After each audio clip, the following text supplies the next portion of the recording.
So, after understanding the classification of electroanalytical methods, let us continue our discussion on interfacial electroanalytical methods.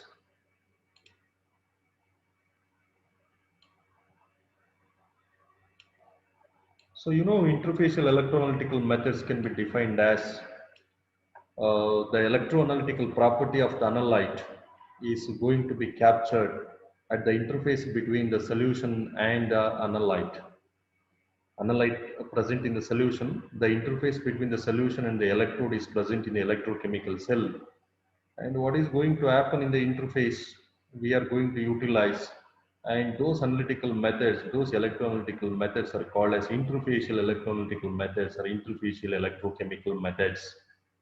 So let us build our content by discussing the concepts or features of interfacial electrochemical methods.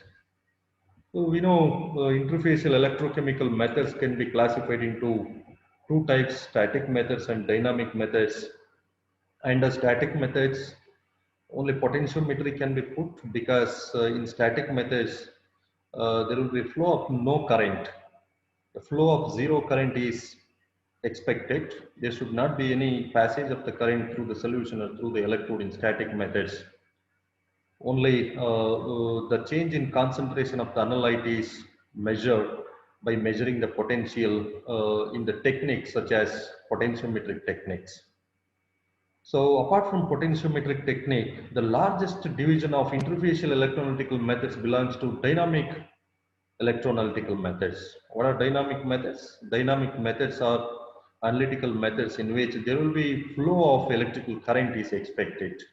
There will be flow of non-zero current is going to be expected. So current is going to flow as a result of passage of the current through the electrochemical cell. There will be change in the concentration of the analyte. There will be change in the concentration of the analyte. And why the change in the concentration of the analyte is expected? Because the redox reaction is continuously going to take place there. So doing the performance of the analysis by following the principle of dynamic methods and by utilizing the principle of redox reactions, it is ultimate to choose or control the current or the potential. So either we have to control the current or we have to control the potential in dynamic methods of analysis, because as we saw in the definition, in dynamic methods of analysis, the role of the usage of the electrochemical cell is to measure the concentration of the analyte by putting the electrochemical parameters in some levels. The levels are nothing but either by controlling the current or by controlling the potential. What do you mean by this controlling? Controlling means we will be adjusting the current or the potential to some level, and we will allow the chemical reaction to take place for a particular interval of time.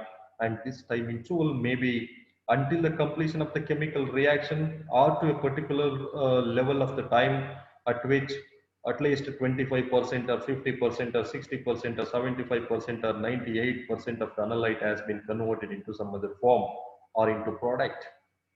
So, whenever we control the current, say for example in coulometric method of analysis, we will be controlling the current, and that method is called as controlled current coulometry, where a complete oxidation or reduction reaction is going to be takes place for the analyte.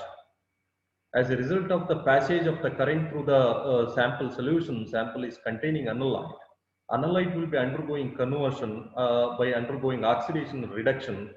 And as a result of this, and as a result of controlling the current, we will be measuring the potential.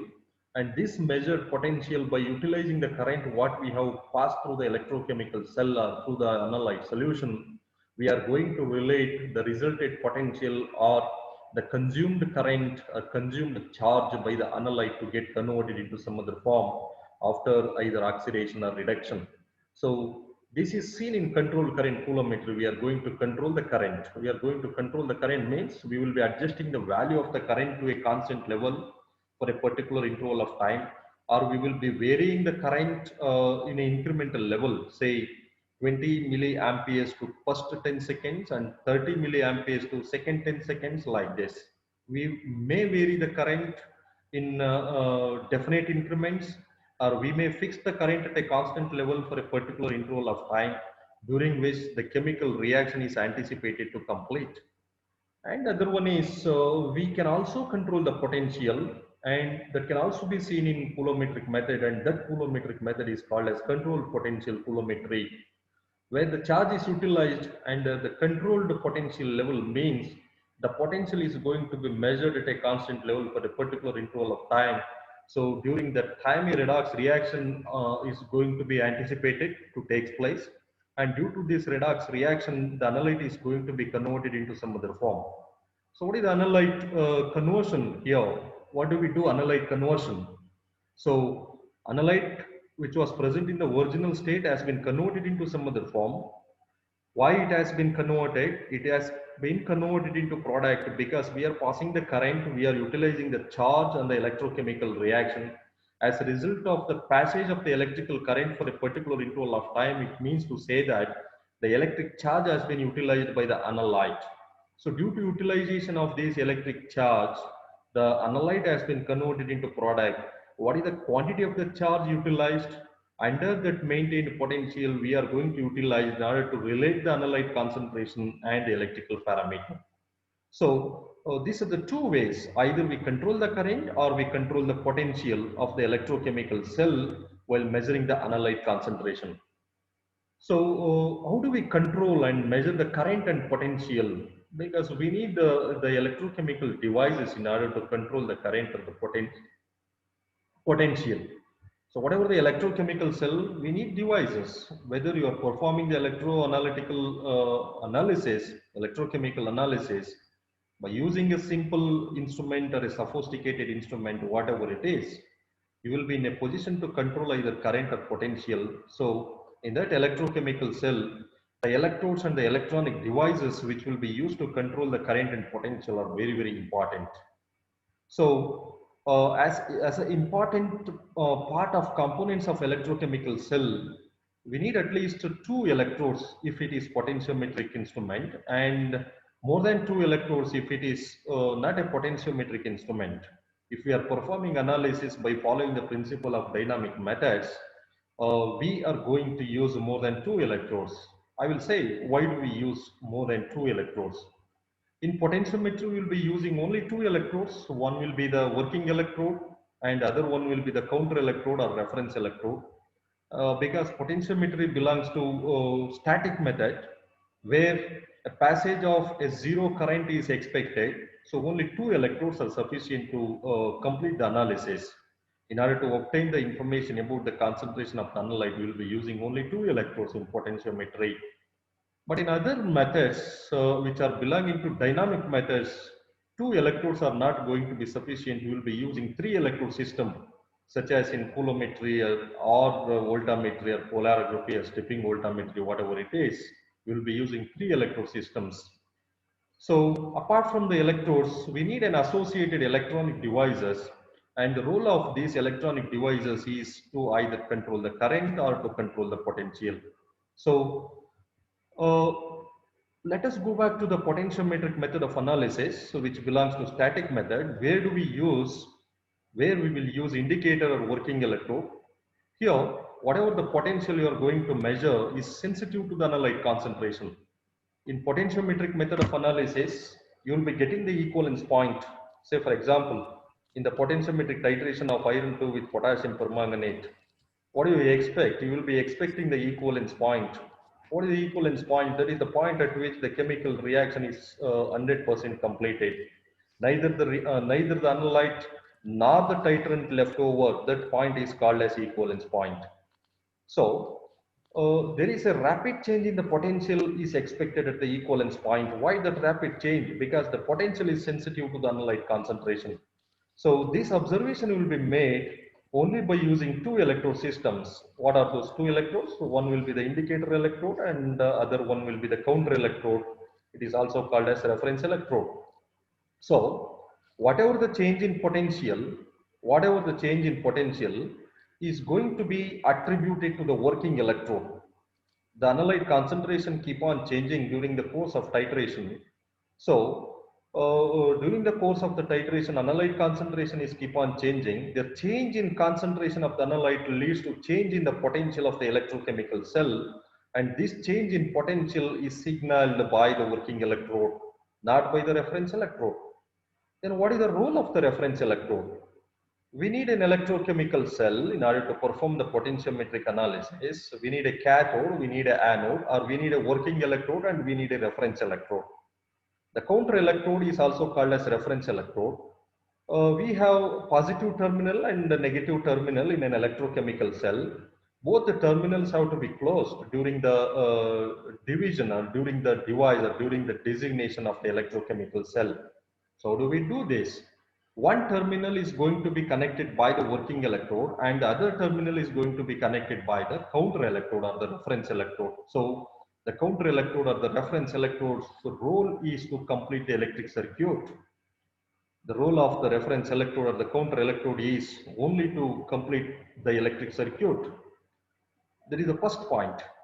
And another point is, say for example, when you immerse working electrode and the reference electrode into a beaker containing iron to solution, before the start of the solution, you will immerse the electrodes and you will connect the terminals of the electrode into the potentiometer. What will happen? What the potentiometer will be showing the potential. That potential must be exactly the potential of the reference electrode. Say for example, at the beginning, before the addition of any titrant, means at the stage of 0 ml addition of the titrant, you will be able to see 400 millivolts of the potential which is displayed in the potentiometer. That 400 millivolts of potential difference is the potential of the reference electrode. It is not the potential of the solution into which you have immersed the electrodes. So, which will provide a reference potential against which the working electrode's potential is going to be measured in future. So when you immerse the electrode, the potentiometer will be showing certain potential difference, and after the addition of the titrant is started, the potential values are also going to be started, and this is because there is a parallel reaction is going to be taken place between the analyte and the titrant. That's what the working electrode's potential is going to be attributed with respect to the concentration of the analyte. So you must remember very clearly that the working electrode or the indicator electrode, working electrode is also called as indicator electrode. Working electrode or indicator electrode will respond to the analyte concentration during the course of the analysis, and the reference electrode is used to complete the electric circuit of the potentiometer or the electrochemical cell, and the reference electrode is also used to obtain the reference potential against which the potential of the working electrode is going to be measured during the electroanalysis. So that is about the potentiometry. Potentiometry belongs to static method where the flow of current is zero. The value of current flowing through the electrode is zero, through the solution is going to be zero. So that is seen in potentiometry and also in static methods. If you look at the dynamic methods, there will be flow of a non-zero current through the electrochemical cell or through the solution, through the electrodes. There will be flow of non-zero current. The value of current should not at all reach the value of zero. It should be greater than zero. It should not be equal to zero in dynamic methods. So why do we use 3 electrodes then? So we have to measure the current. What is the amount of the current passing through the electrochemical cell or passing through the solution or passing through the electrode? We have to measure in dynamic methods. So we need 3 electrodes. What are those 3 electrodes? First, let us see about them. First 2 electrodes are as such indicator or working electrode as we saw in potentiometry, and the second electrode is the counter electrode. Second electrode is called as counter electrode. Under dynamic methods, counter electrode is not going to be denoted as a reference electrode. It should be called as a counter electrode only. First one is indicator electrode or working electrode. Second one is counter electrode.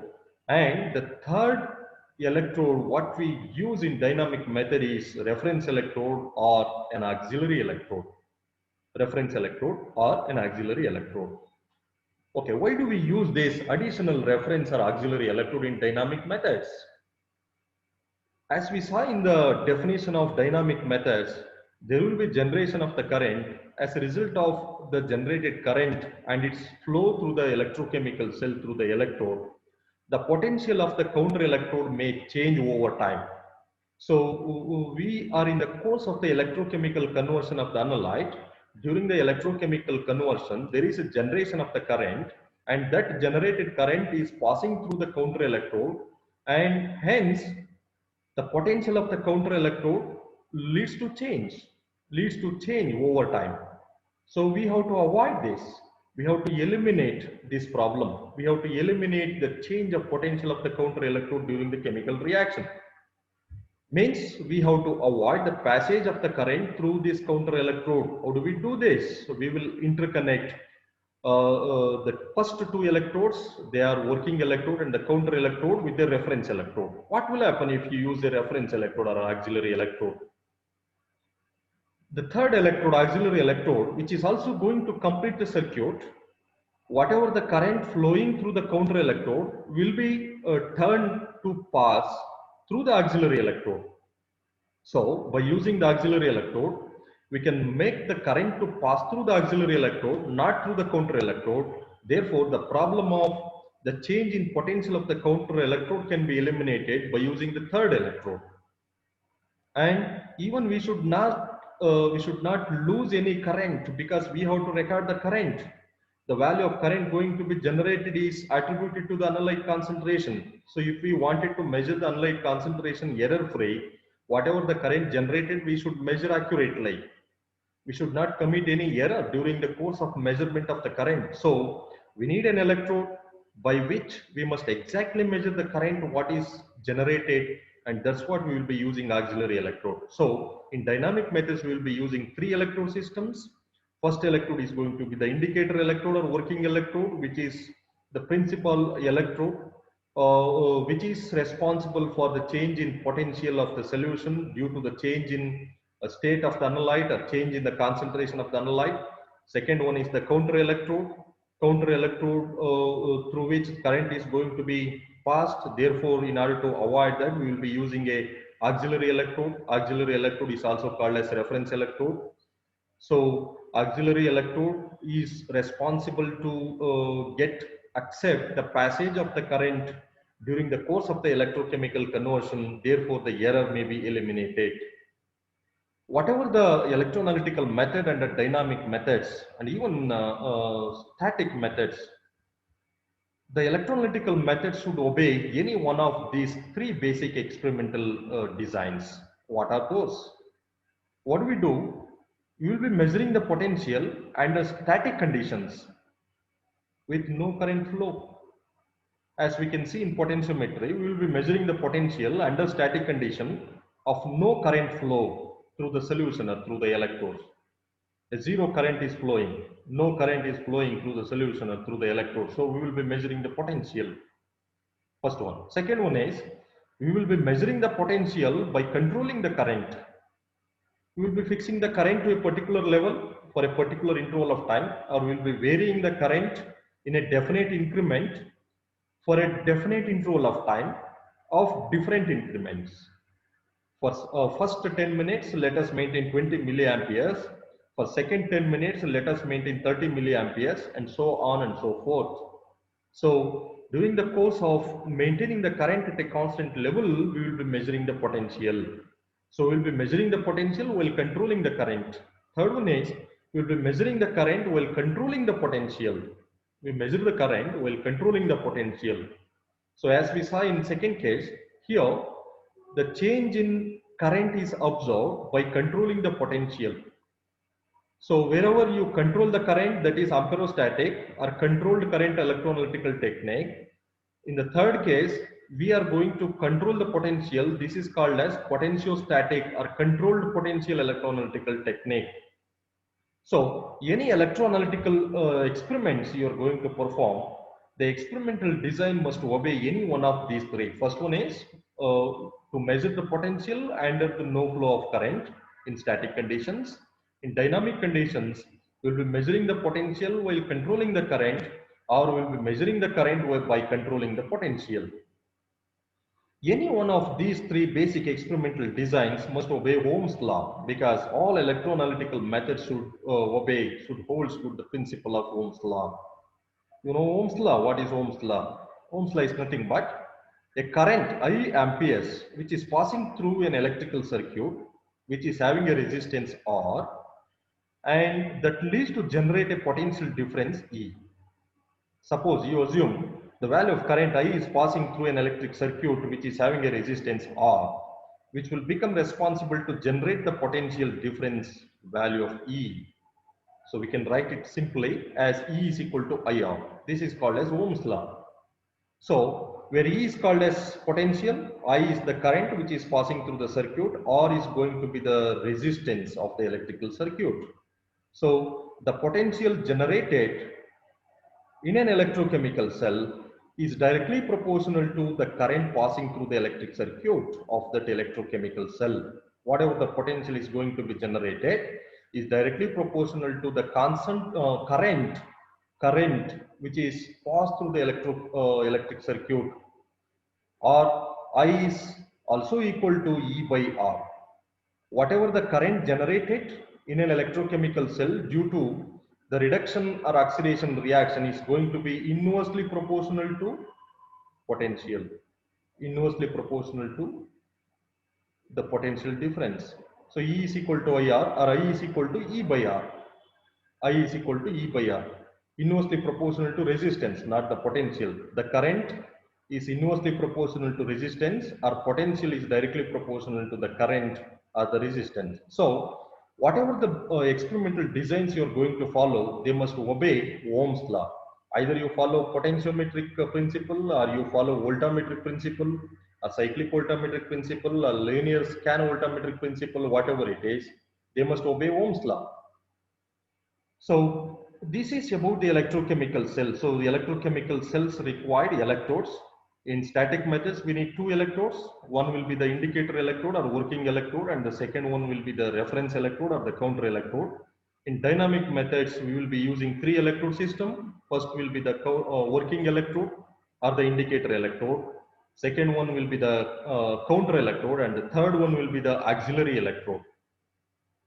So apart from electrodes, what are the other electronic devices required in order to measure the potential or in order to measure the current in the course of analysis by an electroanalytical technique?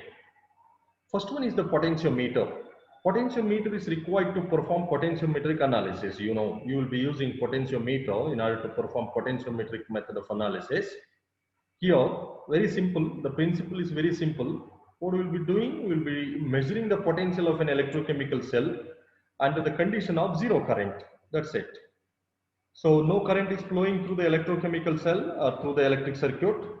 So we'll be measuring the potential as a result of the change in analyte concentration. So what is the potential difference recorded? That will be related to the concentration of the analyte. That is done in potentiometer by using potentiometer. So potentiometric method of analysis is nothing but it is an analytical method of analysis in which a potentiometer is going to be employed in order to measure the potential of the solution during the course of chemical reaction with the passage of zero current through the electric circuit. So the circuitry diagram of a potentiometer, a typical potentiometer, can be represented in this manner. So you can say only two electrodes can be used in potentiometer. One will be the working electrode and other one will be the counter electrode. So working electrode is connected to the one terminal of the power supply device, and the counter electrode, one or the other way, directly or indirectly, has also been connected to the other terminal of the power supply device. So assume this is an electrochemical cell. Simply assume there is a beaker. Beaker is containing the analyte solution into which the counter electrode and the working electrodes have been immersed. And this counter electrode has a connection through the tap key to the slide wire resistor. This is denoted as a resistor. This is going to be called as resistor, which has a path of ACB, slide wire resistor. So through the resistor, the counter electrode has been connected to the power supply device, and the working electrode through the ammeter or through the galvanometer has also been connected to the power supply device. So you may ask me the question, there is no flow of current during the analysis by potentiometry. Why do we use galvanometer? I will tell you later. So if you look at this circuitry diagram, the circuitry diagram has two components. One is the upper component and second one is the lower component. So if you look at the value of current, galvanometer record it. If you look at the value of current, galvanometer or ammeter record it, is a non-zero value. Means during the course of analysis by potentiometry, at the beginning you have to check that is there any current is flowing through the circuit. You have to check it. So if galvanometer or ammeter resistor a non-zero current recorded, you can adjust the value of current to zero by adjusting the slide wire resistor. You can move the slide wire resistor either towards front or back, so that during the movement, during the adjustment of resistance, you can bring the value of current to a zero. You can bring the value of current to zero by adjusting the resistance, because E is equal to I into R, I is equal to E by R. I is equal to E by R. The current is inversely proportional to resistance. So you can bring the value of current to zero level by adjusting the resistance, first parameter. Second aspect is you have two components, upper off and the lower off in the potentiometer. What is the current flowing in the upper off? I up. I up. We know I is inversely proportional to resistance. The resistance with respect to upper off is in the loop A and B, because A and B is concerned to the upper off only, is concerned to the power supply. So I passing in the upper half of the circuit is equal to EPS, means there is a potential applied by means of a power supply device, that is denoted by EPS, and RAB is going to be the resistance in the loops A and B, in the loops A and B. So IF is equal to EPS divided by RAB. Let us consider the lower half of the circuit. Lower half, I low is equal to what is the potential difference generated in the electrochemical cell by the electrochemical cell denoted by E cell divided by RCB. So CB, the path CB here is only the path for the lower half of the electrochemical cell. A is concerned to the upper half, CB is concerned to the lower half. So RCB is going to be the resistance for the lower half of the electrochemical cell. So I low is equal to E cell divided by RCB. We know in potentiometry, whatever, irrespective of the components of the potentiometer, either you are going to consider upper half or lower half, the value of current must be zero. I up is equal to I low must be equal to zero. So you use this, E cell is equal to E cell, this one. I up is equal to I low. Therefore, EPS divided by RAB must be equal to E cell divided by RCB. If you simplify for E cell is equal to RCB divided by RAB into EPS. So whatever the E cell generated, whatever the potential generated is directly proportional to the power supply used to apply the potential, the initial potential. What is the initial potential going to be applied in order to transform the analyte from one state to another state? Is becoming responsible here in order to generate the E cell. This is about the potentiometer. Potentiometer is a device which is used to measure the potential of an electrochemical cell under the condition of passage of zero current, that is called as potentiometer. It has only two electrodes, working electrode and counter electrode. The role of ammeter in the circuitry diagram here is in order to adjust the current to zero by moving the slide wire resistor. This is about potentiometer. Next one is galvanostat. Galvanostat is also an electronic device which is used to control the current. Whenever we wanted to control the current at certain level for a particular interval of time, any non-zero value, we will be adjusting the value of current by means of galvanostat, especially in dynamic methods. This is the circuitry diagram of galvanostat. Since the technique belongs to dynamic methods, we will be using three electrodes: working electrode, reference electrode, and the auxiliary electrode. So there will be no passage of the current through either working electrode or the reference electrode. Current will be passing through auxiliary electrode. That's what the auxiliary electrode has been connected to the ammeter. And the resistor is present here. By means of resistor, we can adjust the current here. What should be the value of current needed to be adjusted by means of the resistor. And power supply device is required to apply the potential. And the voltmeter, high impedance voltmeter has been given earthing. So where the potential generated during the course of the electrochemical reaction can be recorded by means of this high impedance voltmeter. So whatever the current flowing through the circuit is directly proportional to the potential of the power supply device or inversely proportional to the resistance. This is about the galvanostat. Similarly, potentiostats. Potentiostats are also used in dynamic methods, particularly in voltammetric techniques, in order to control the potential, of the working electrode. How do we control the potential? Again, the resistor here. So we have to regulate the resistor, we have to adjust the resistance so that the potential may be controlled. Here also three electrode systems are used because voltammetric technique is going to belong to dynamic methods. So in all dynamic methods of analysis, three electrode systems are going to be employed. So potentiostats are electronic devices which are used to control the potential, particularly in controlled potential coulometry. So there is a power supply device, there is a slide wire resistor. Slide wire resistor has been connected to auxiliary electrode, and high impedance voltmeter has been connected to reference electrode. Ammeter has been connected to working electrode. The current flowing is going to be recorded, and the generated current is attributed by the change in concentration in voltammetry or in amperometry. That's what here galvanometer has been connected to working electrode.